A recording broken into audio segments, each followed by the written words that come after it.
Nossa alegria, telespectadores, por estarmos com vocês mais uma vez no programa ASP-UF em Ação, da Associação de Professores Inativos da Universidade Federal Fluminense.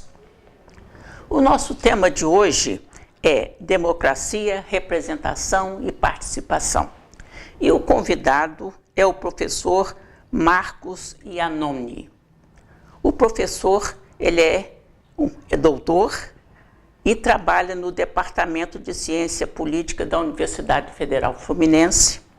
É pesquisador sobre Estado, desenvolvimento e questões políticas e também é colunista do Jornal do Brasil. De modo que é com muito prazer que nós estamos aqui recebendo o professor Marcos para algumas questões. A primeira, professor, diz o seguinte: a nossa Constituição diz que todo poder emana do povo, que o exerce por meio de representantes eleitos ou diretamente, nos termos da Constituição.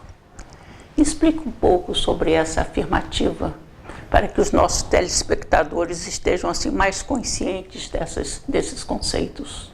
Essa frase que a senhora mencionou, da nossa Constituição, ela tem três aspectos. Primeiro, todo poder emana do povo.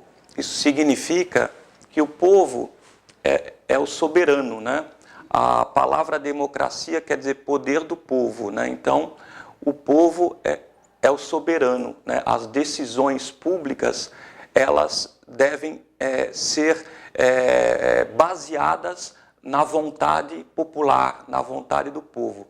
E essa vontade, né, esse exercício do poder popular, ele pode se manifestar de duas maneiras, né? A primeira maneira é através da eleição por parte do povo, por parte dos eleitores, da eleição dos seus representantes. Então, através da eleição dos seus representantes, o povo exerce o poder indiretamente. Ele elege os seus representantes no executivo e no legislativo, e esses representantes, né, formulam as leis e executam as leis, né? E a terceira dimensão dessa frase, né, falei, todo poder emana do povo, que exerce através dos seus representantes, ou, em terceiro, exerce diretamente. A Constituição também possibilita que a soberania popular seja exercida diretamente através de três mecanismos previstos na Constituição: o plebiscito, o referendo e a iniciativa popular legislativa. Então, espero que tenha ficado claro o sentido dessa frase que a senhora se referiu. É muito interessante nós sabermos quanto poder tem o povo e o povo não sabe do poder que tem, né? Quer dizer, constitucionalmente nós temos esse poder, o povo tem esse poder, mas muitas vezes assim ele não se vale desse poder para fazer valer as suas prerrogativas, não é, professor? Exatamente. A soberania popular, ela depende da participação. Agora, nós temos tido uma boa participação em termos de voto, né? Embora o voto seja obrigatório, de qualquer forma, tem havido uma boa participação do eleitor, né? Nós temos um colégio eleitoral de cerca de 142 milhões de eleitores e a presença é expressiva, é significativa, né? Agora, nós não temos ainda consolidado, precisamos avançar mais nas outras formas de participação, tanto o plebiscito, o referendo, a iniciativa popular legislativa, quanto, por exemplo, na medida em que você vota num representante para o executivo ou para o legislativo, nada impede, pelo contrário, seria muito interessante, nós temos esse direito, que a gente, após ter votado nesses representantes, e eles, uma vez tendo sido eleitos, nada impede que a população participe no sentido de controlar suas ações, verificar se eles estão cumprindo seu programa de governo, né? Nada impede que a população se manifeste coletivamente, se manifeste através dos meios de comunicação, se manifeste nos seus municípios, no seu local de trabalho, na sua escola. Essa segunda participação, ela existe no Brasil, mas creio que precisamos ainda avançar nessa segunda participação, né, da ação do eleitor, né, como cidadão. Mais uma questão, professor, para esclarecer as margens dos nossos telespectadores nesse momento que nós nos aproximamos das eleições, né? Tão importante nós sabermos os nossos direitos. Os legislativos são as instâncias de representação da sociedade, tanto em âmbito municipal, quanto estadual, quanto federal. E no âmbito federal, esse sistema é bicameral. Como o senhor explica isso? Como isso se processa?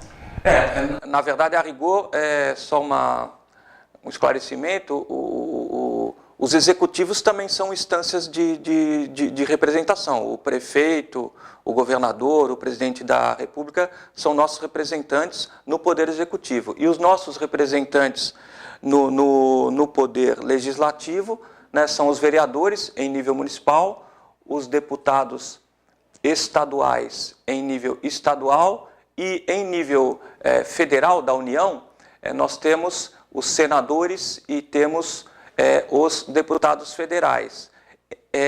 O Legislativo Federal, ele é bicameral.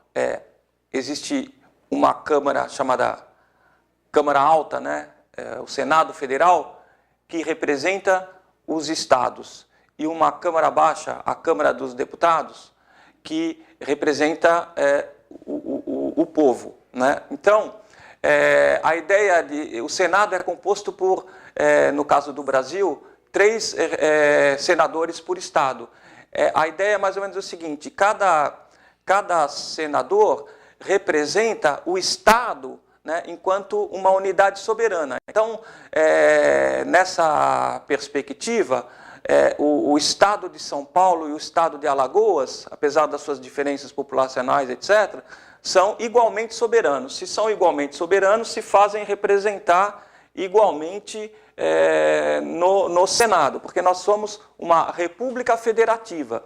Os entes são a União, os estados, os municípios e o Distrito Federal. Então, em nível federal, além do Senado, que representa os estados, nós temos a outra casa legislativa, porque é bicameral, que é a Câmara dos Deputados, que representa os interesses do povo e não da unidade federativa, que é o estado ou também os municípios, né? Porque o senador, ao representar o estado, ele representa não só os interesses da administração pública estadual, mas também dos municípios que estão inseridos dentro de cada estado, né? O senhor até já começou a tocar um pouco sobre o assunto. Quando a Constituição fala em participação, cita algumas formas concretas: o plebiscito, o referendo, lei de iniciativa popular. Explique um pouco mais essas propostas. Bom, em primeiro lugar, é importante nós lembrarmos que esses três mecanismos de participação direta que a Constituição de 88 prevê, faculta, eles estão nessa Constituição, estão na nossa Constituição, em função de que nossa Constituição, né, ela foi elaborada nos anos 80, entre 87 e 88, num contexto de muita participação popular, né, de redemocratização, de construção das nossas instituições democráticas e de emergência da sociedade civil após 2 décadas de regime militar. Então, a presença popular no processo constituinte, que foi o processo de elaboração da Constituição, explica a existência desses mecanismos diretos de participação na Constituição, que são o plebiscito, o referendo e a iniciativa popular legislativa. O plebiscito, ele funciona assim, né? Uma determinada questão é submetida ao voto popular, né? Se o voto popular, né, diz sim a essa questão automaticamente ela passa a ser convertida em lei, né, pelos representantes legislativos no Congresso. Ou, se for um plebiscito do Estado, vai ser convertido em lei pelos representantes os deputados estaduais, ou, se for no caso dos municípios, pelos vereadores. O referendo é um mecanismo de participação através do qual uma lei que é votada ou no município, ou na Assembleia Legislativa, ou no Congresso Nacional, essa lei votada lá é submetida ao referendo popular. Vocês concordam ou não concordam com tal lei que foi votada na Câmara Municipal, na Assembleia Legislativa ou no Congresso Nacional? Se não concordar, a lei não pode vigorar. E a terceira forma é uma forma que permite à população tomar iniciativa legislativa. Quem tem iniciativa legislativa normalmente? O presidente da República, o governador, o prefeito, o vereador, o deputado estadual, o senador, o deputado federal. Mas na nossa Constituição, o povo também tem iniciativa legislativa. O povo pode se organizar, formular uma lei, coletar assinaturas e, a partir de um determinado número de assinaturas, esse desejo legislativo da população chega ao poder legislativo, que vai, então, dizer se vai acatar o que a população quer em matéria de lei ou se não vai acatar. Muito obrigada. Quão rica é a nossa Constituição, né, professor? Sim. Quão precisamos saber mais sobre ela. E por isso nós estamos aqui com esse programa. Nós estamos terminando esse primeiro bloco, mas fique conosco, telespectador, para saber mais um pouco sobre o tema Democracia, Representação e Participação, com o professor Marcos Iannone, no nosso segundo bloco.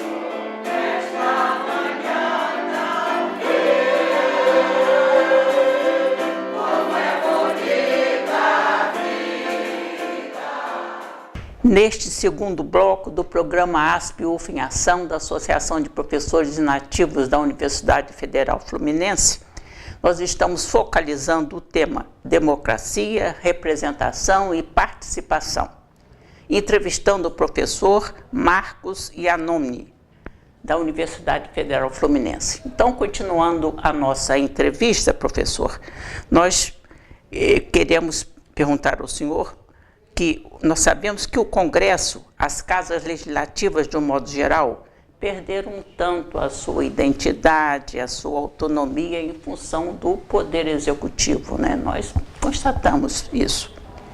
E como resgatar essa identidade, essa autonomia tão necessárias? Então, professora Tânia, esse problema da, digamos, perda de autonomia do Congresso, né, nas suas relações com o Executivo, né, esse problema das relações entre o Congresso e o Executivo no Brasil, ele tem duas explicações importantes, né, dois determinantes importantes. Um é um determinante da nossa história política e o outro tem a ver com as funções do Congresso e as funções do Executivo. Em termos da nossa história política, o Brasil, ele não temos uma história democrática tão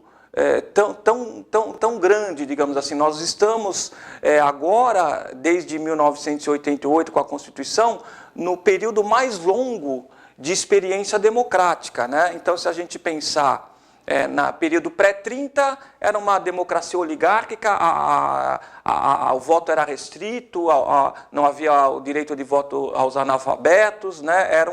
Era um regime liberal, não era exatamente um regime democrático, né?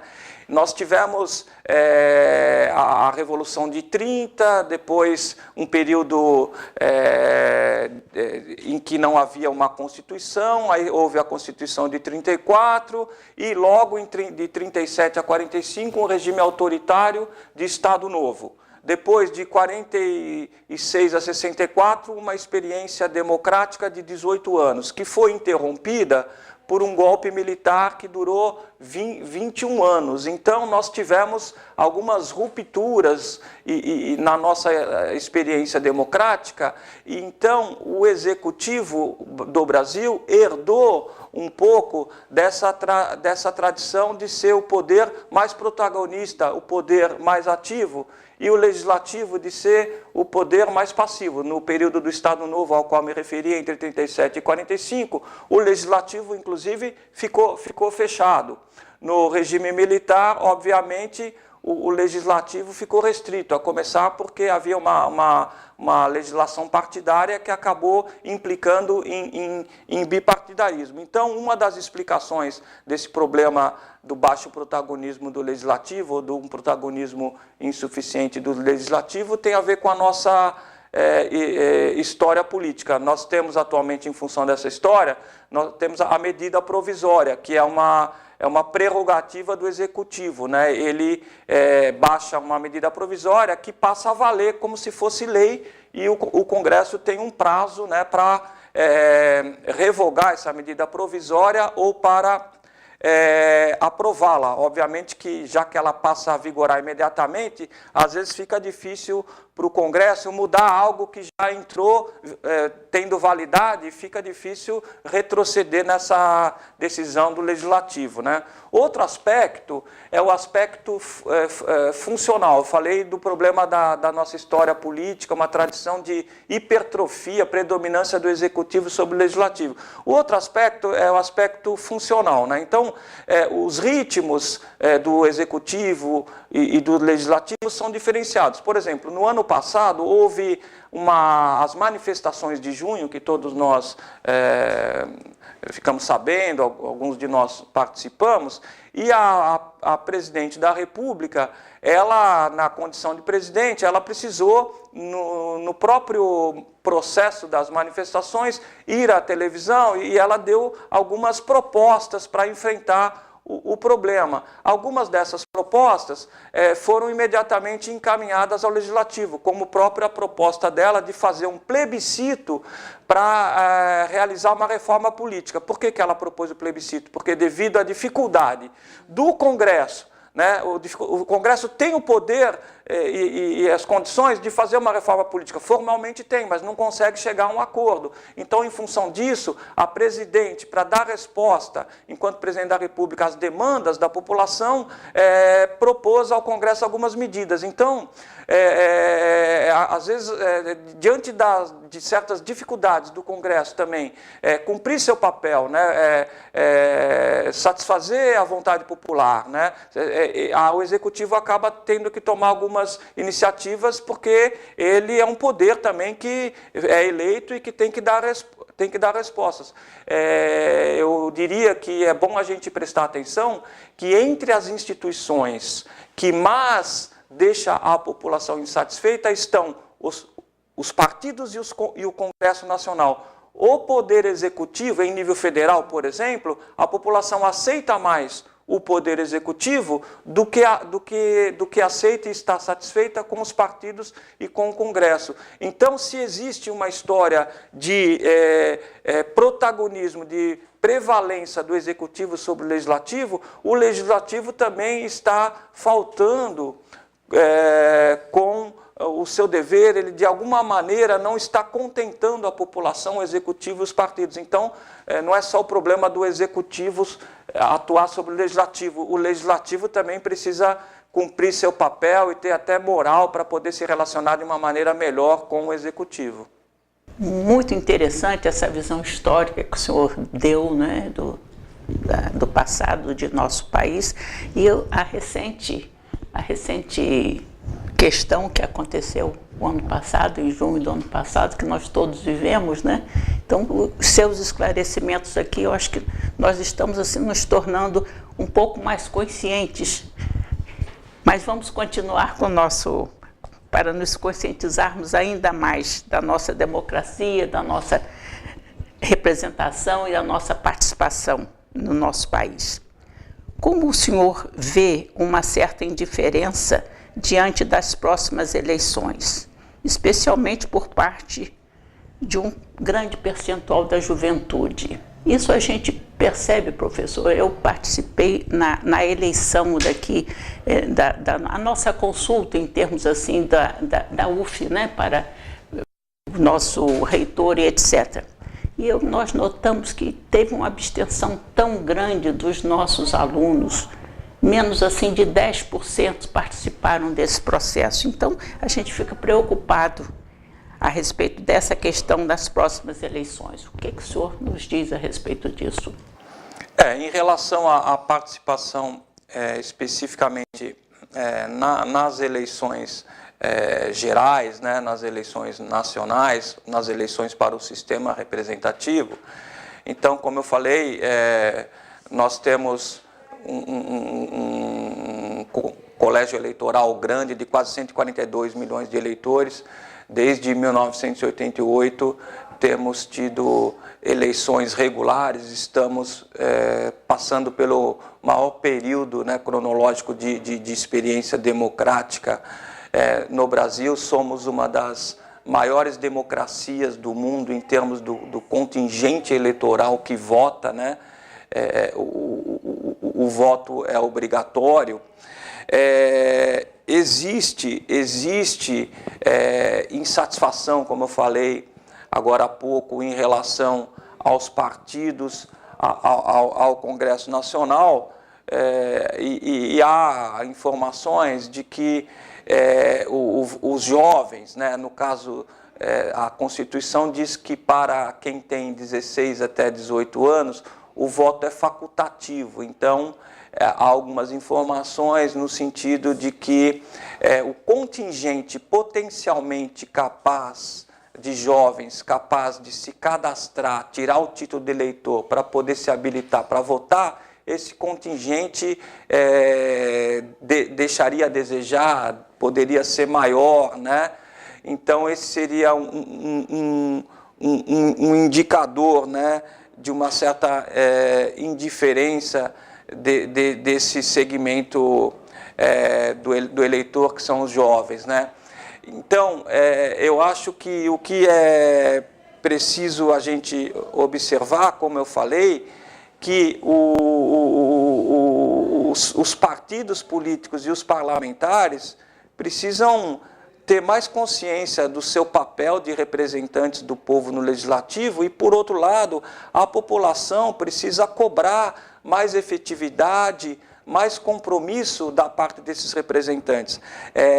Tem um cientista social importante chamado Max Weber, que ele diz que, em linhas gerais, há dois tipos de partidos, né? Os partidos de ideias e os partidos de cargos. Os partidos de ideias são aqueles que, digamos assim, existiriam para implementar suas ideias, né? Sejam, concordemos ou não, eles têm ideias, isso é importante haver ideias. E o outro partido, né, seria o partido mais focado na obtenção de cargos para conseguir os benefícios que esses cargos possam oferecer. Obviamente que um partido que tem ideias, para ele conseguir implementar essas ideias, ele precisa ter cargos, né? Se você tem boas ideias políticas, mas o seu partido não tem um prefeito, não tem um governo, não tem um vereador, etc., um deputado federal, senador, fica difícil o partido implementar essas ideias. Eu acho que uma perspectiva que é necessária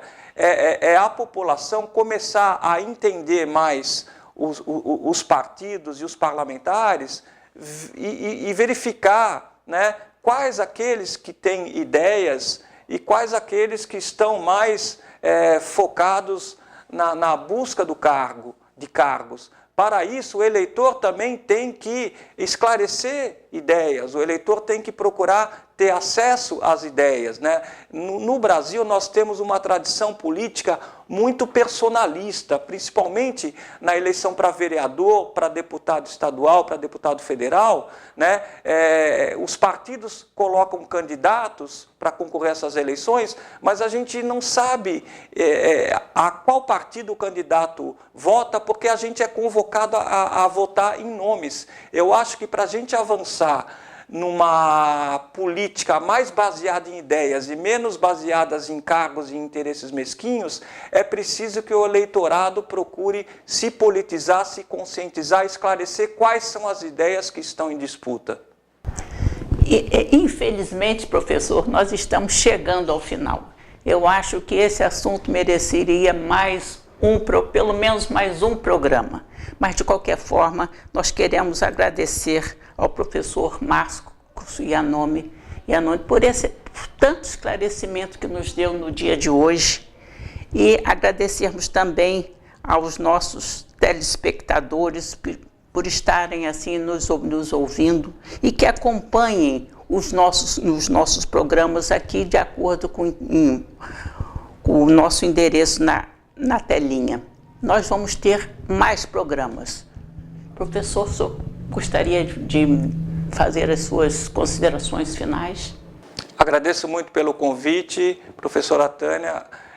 Espero que os ouvintes possam tirar algo de bom do que nós discutimos aqui. Obrigado. Chegamos ao final de mais um programa ASP-UF em Ação da Associação de Professores Inativos da Universidade Federal Fluminense. Agradecemos ao nosso entrevistado, o professor Marcos Iannone, e você poderá acessar outros programas da ASP-UF em Ação pelo site, na telinha ou pelo UFTube. Comunique-se conosco por e-mail, por telefone, veja o nosso endereço na telinha. Convidamos a você, telespectador, para estar conosco no próximo programa.